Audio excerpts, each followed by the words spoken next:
Anybody else?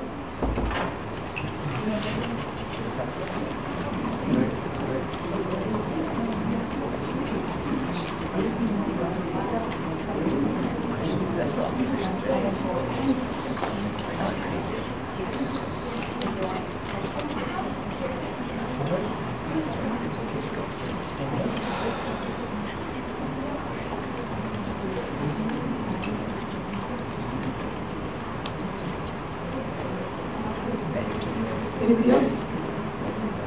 Okay, I will talk for a while, then meanwhile questions can come. And we don't know when the fire drill is going to happen, so I will drop all the questions and so I may not answer.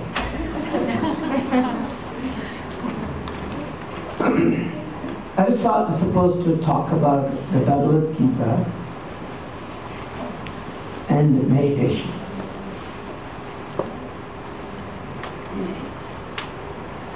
Do you think the group 2 students are going to survive? Yes.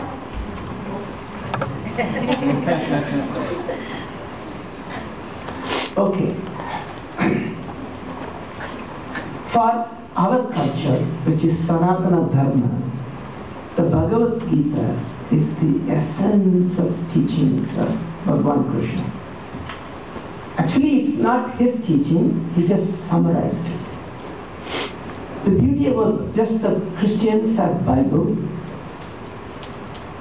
the Muslims have Quran, and the Zoroastrians have Zen Avastha, the Sikhs have Granth Sahib, the Buddhists have Dhammapada, the Jewish have Tarot. This wisdom, the Hindus have what is called Vedas. This universal wisdom. There is nobody wrote them down. It's all God's wisdom available to them. And the Upanishads, and the summary of that is given in Bhagavad Gita. See, Bhagavad Gita teaching is very simple. We all have to live our life. Bhagavad Gita teaches us how to live the life. The essence of Bhagavad Gita teaching, I once learned from Swami, I want to share with you. In 1984, when we went, Swami was giving a series of discourses on Bhagavad Gita. So one day, Swami called me for an interview, and there were 2 others there. One was a permanent resident of Krishnapalem, another was a friend of mine, a businessman from Bombay. So we 3 were sitting, and Swami was so busy, so we were fortunate. And Swami sat down, he said, "Hey, Shankar, what is the news?" Swami will start like that.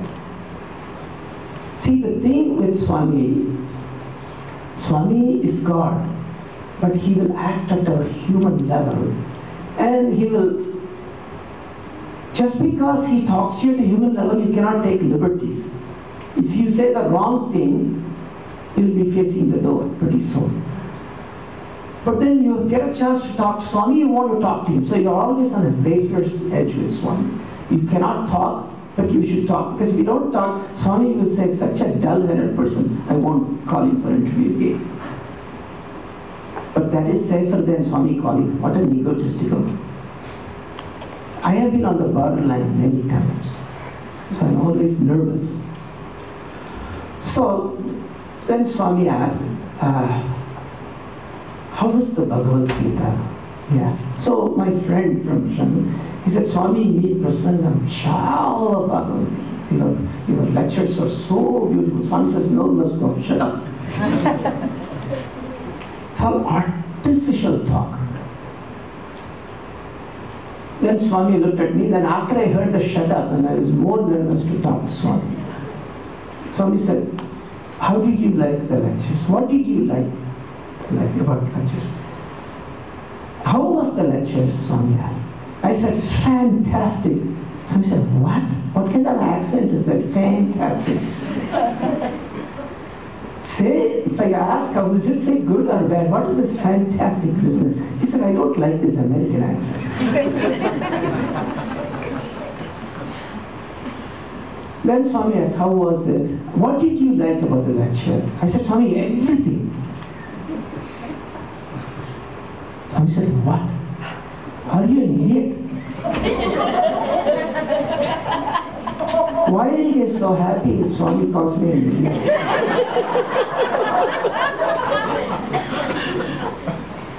In fact, this reminds me of something else. If I can make you that happy, it doesn't matter being an idiot. So,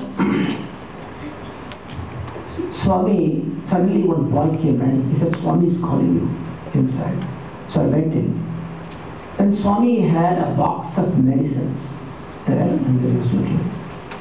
As soon as I opened the door, Swami asked me,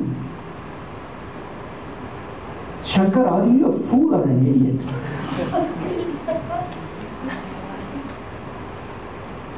I know I'm qualified for both. And you're all very smart. So I said, Swami, because I'm thinking, which one and why?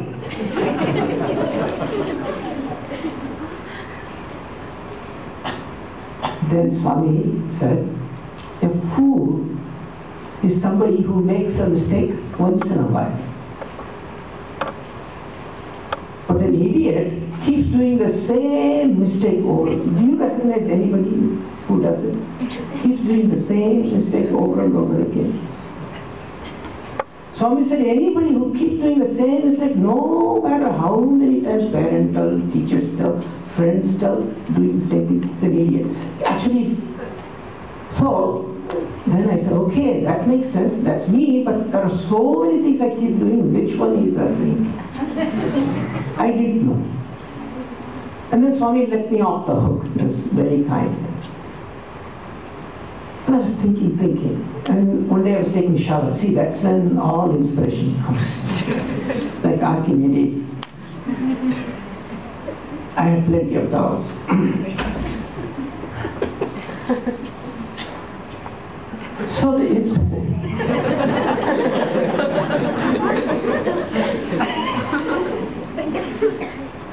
So the inspiration came.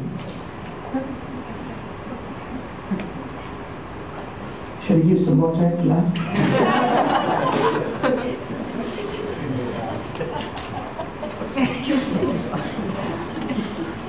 Then it occurred to me, look at the word idiot.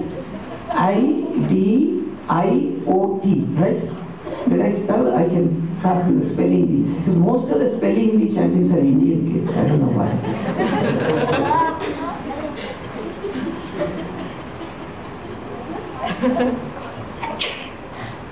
So, if you take the second I-D-I-O-T, if you take the third and fourth letter, reverse it, it's I-D-O-I-T. What does it? I do it. Anybody thinks I do, I'm the best, I'm this, is an idiot. Also, try to say the word I do it fast. How does it sound? I do it. Idiot.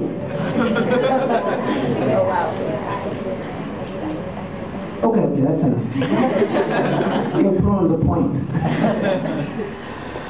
So Swami asked me, if I ask you a question, specific questions, you have to give a specific answer. What is it I like everything? What do you specifically like in the Gita? Then I said, Swami, I like the principle of Advaita you talked about. Then Swami said, oh, good, what else? And I was glad he didn't ask me to explain Advaita. I was trying to survive. What else? I said, the prapatti. Swami said, good, surrender, bhakti. Then Swami caught on to the trick. Then I thought to myself, this is now the businessman turn to be picked on. We have already been. So Swami turned to the businessman. Kaisa hai? Tumko Sanskrit aata hai? Bhagavad Gita, malum hai? How are you doing? Do you speak Sanskrit? do you know about Bhagavad Gita? Then businessman said, Swami, हमको Bhagavad Gita Sanskrit कुछ नहीं आता. I don't understand that. आपका चरण करना, सेवा करना, इतना खुश है. Only touching your feet and doing service, very, very happy. Swami said, झूठ बोलता है, telling a lie. In your home, daily in your locker में पैसा डाल के इतना पूजा करता है. In your locker, you put money every day, you worship. You come and tell me only Swami's lotus feet. Then Swami said, then he turned to me. I thought my turn was over. Swami said, what is it you like about the Gita the most? Then I said, Swami, I had no words because I was not prepared for that. You're never prepared for Swami's interview, and then I know. I said, Swami, you as Shirdi Baba, Swami immediately said, why do you say you as Shirdi Baba? Satya Sai is Shirdi Sai. Shirdi Sai is Satya Sai. Satya Sai will be Prem Sai. All are one. Same dignity. Then Swami said, what about Shirdi Baba? What do you like about the old man? That's what he would refer to him. Swami himself was not very young at that time. But so what do you like about the old man? I said, Swami, when Nana Chandorkar, the devotee, Shirdi Baba interpreted the Gita shloka in a very unique way. Swami's eyes brightened. Then I got frightened. Swami said, come on, tell the shloka. I had no clue what the shloka was. I was just trying to survive. And then what is worse, if you ask the meaning. So then Swami fortunately didn't ask. Because 80 years after he interpreted the shloka, we had the fortune to hear him say that again. Swami chanted the shloka, Tad Vidhi Pranipatena Pariprasnena Sedayat Upadeshiyati Te Jnanam Jnanina Tattva Darshana. Very clear, right? Now I was worried that he's going to ask me the meaning. Swami said, what is the meaning? I was nervous. But my Prashantalayam friend came to my help. I will thank him forever. Swami, mere Japandi. Please, you tell the meaning. So then Swami said, yes, I will explain the meaning. Then Swami looked at me. I said, you don't know the meaning. I know.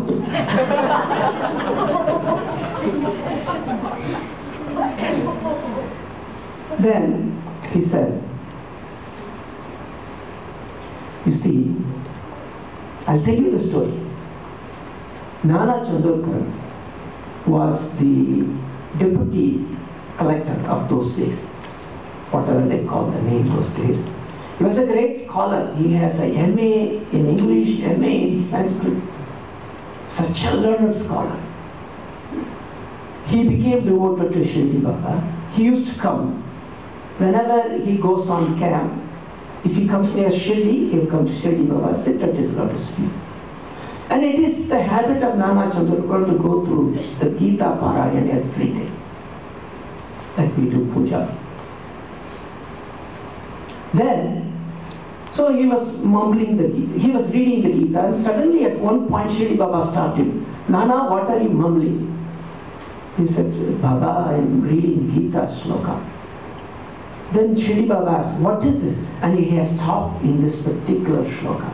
Because Shirdi Baba, out of 700, chose this shloka to teach us how to live our life, how to surrender to the Guru, how to live in love. Even the great Adi Shankara and Ramanuja and Madhvacharya have glossed over this one shloka, but Shirdi Baba picked on that. So, Shirdi Baba said, then Nana Chandorkar was told, so go ahead, read the shloka. Now Nana was thinking, Shirdi Baba doesn't know Sanskrit, why does he want me to tell? See, this is why our ignorant mind comes. So he said, Shirdi said, no, slow. Go word by word and tell me the meaning. So Nana was shocked. Tadvidi means know that. Then Shirdi Baba nodded his head. What is next? Pranipatena. Then Shirdi Baba asked, Nana, what is the meaning of prani? Patena, feet. Prani means that's also feet. Oh, Shirdi Baba said, interesting. Feet. Okay. Next, what is pariprasnena? Then Shirdi Baba asked, what is prasna? Question. What is pari? Question. So feet, question, Shirdi Baba said. Then Shirdi Baba got into a rage. He said, this Vedyas must be a fool. Why is he using two words repeatedly over and over again? Then Nana was shocked. Then it struck him that Shirdi Baba is giving a message. He is the Veda Purusha. He knows the real meaning. He's just testing me. He's testing my ego. Then Shirdi Baba said, okay, go on. Tell me what. Tadvitti pranipatena pariprasnena sevayat. So what is sevayat? Now Nana knows. Please you tell. Pariprasnena pranipatena pariprasnena sevayat upadeshayanti. Upadeshayanti means, Nana said, teaching. What teaching? What? Jnana, wisdom. Who? Jnanina tattva darshana. Those wise people. Then Shirdi Baba asked, do you really know the meaning of this? Then Swami told, I will tell you the meaning. What Shirdi Baba told. Pariprasnena means questions. So you're all giving me questions, right? And you're going to give me more questions. Then I'm going to fail. Hopefully fire comes. When you ask a question, what are the minimum qualifications? How should you ask a question? Politely, then. Why there is a question in the first place? You want to know, right? So many people, many times ask questions. They don't even wait for the answer. They're ready with the next question. And I have gone to conferences. The more questions you ask, you're considered more knowledgeable. Somebody says, we have done this theory, then somebody like, do you have any experimental evidence? Doesn't even care. Another case, the experiment, do you have any theory? So pariprasnena means, if you ask a question, you should be dying to know the answer, like someone who is drowning. You cannot ask a question for fun, because knowledge is God. That question should change your life. That actual answer should change your life. There are no dumb questions, there are only dumb answers. That makes me more nervous. So Shirdi Baba said, when you come to the Guru at his lotus feet, when you ask him a question, why am I suffering? Why is this happening to me? It has to come from the depth of your heart, and you should ask very, very sincerely. And then you should pay attention. Like people ask, oh, Jnana Bhaga, who am I? Right? They don't wait for the answer. The answer may come after 20 years. Then they have to, who am I? The answer will be driven away. God is not deaf. It's okay to ask him once. He heard the question. So, pariprasnena, pranipatena. Feet means surrender. But you should surrender with all your heart. See, many times we pray. It's like a monkey which planted something, a seed, then poured water. Then kept on looking at it, no tree came, no plant came. So opened it, oh, it's still there. So we have to wait for it, because it takes time. So ask, then when you surrender, surrender fully. Once you have told your problem to God, you should not worry about it. If you worry about it, then it's not a full surrender. So, pariprasnena pranipatena sevaya. How do you do service? Service is, you cannot say, I am doing this, I am not the doer, God is the doer. And Upadeshyanti te jnanam. Then Shri Baba asked, so you think the Guru gives jnanam, wisdom? Is there any other way the Sanskrit could be put? Then Nana Chandrakar didn't know. What if it say Upadeshyanti te ajnanam? If you put it together, how will the Sanskrit sound? He said te jnanam. Then Shri Baba said, the Guru can only show you this is not true. He can never show you what is truth. What can God show you is no Guru can give you wisdom. The wisdom is inside you. And then the last sentence it says, go and talk to the yogis and wise men. Then Shri Baba asked Nana, isn't Krishna a realized person, wise person? Why is he asking to go to somebody else?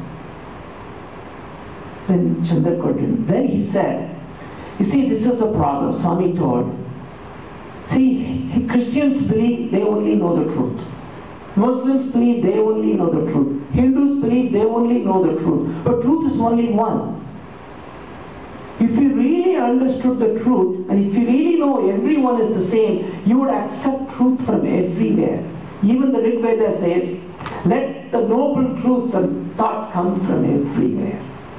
So that is the way. So the essence of Gita is, do your action, do not worry about the results. We want results, that's the problem. We don't want to do the work. If we know how to do our best, see, Swami once told me, you have to live in the present moment. Past is past, future is unknown. Past is history, future is imagination. Live in the moment present. And I said, Swami, how to live in the present moment? He said, 3 things you should remember. Whatever you do, 100%. See, if you do homework, become the homework. If you prepare sambar, become the sambar. If you sing bhajan, I mean, some people with idli would love that. If you sing bhajans, become the bhajan. It's hard to understand. Become so absorbed in what you do, that will take you. And do not worry about the result. God is the doer. That is the way. So if you learn, true meditation is to become what you do. So I'll stop there and I'll start answering questions. Any other questions?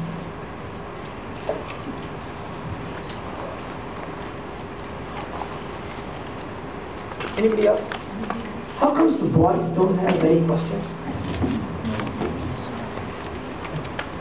The girls have always lots of stuff.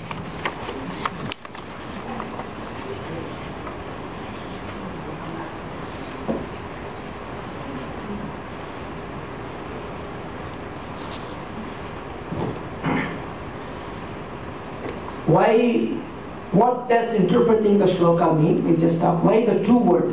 2 words I was telling you. When you ask a question, pariprasnena, wait for the answer. That's why it was repeated twice. Feet surrender means fullness of surrender. That's why it was asked twice. Whoever asked, is it okay? Whoever asked that.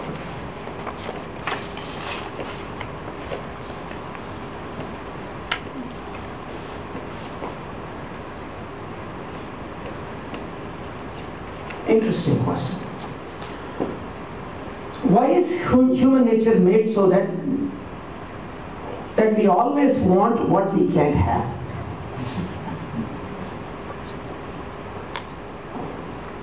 Which is more important, to please others or to please yourself? Very, very good question. Swami, once we were with him in Kodaikanal, he said, God must have a tremendous sense of humor. Now, looking at us, I also think that's true. He says, the body is inert. It cannot do anything fast. It is so slow. The mind travels at light speed. Look what has God done. He has put the mind and put it inside this body which cannot move fast. He said, what a struggle. It's like lion has been put in a little cage. Why is human? So the thing is, mind wants everything. If somebody else has something, we want it. Anything the latest. That's why the marketing technology is so smart. They know what you need and what you want 20 years from now. It's so they're planning.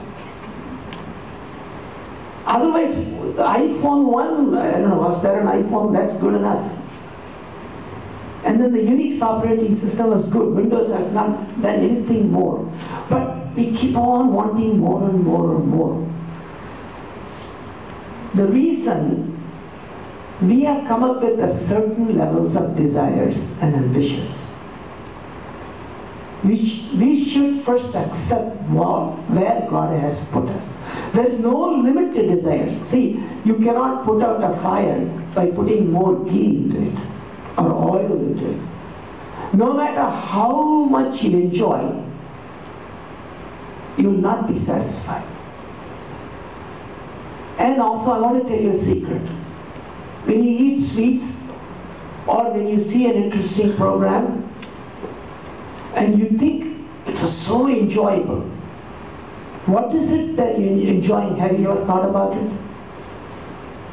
It is not that sweet that gave you happiness. It is not that entertainment that gave you happiness.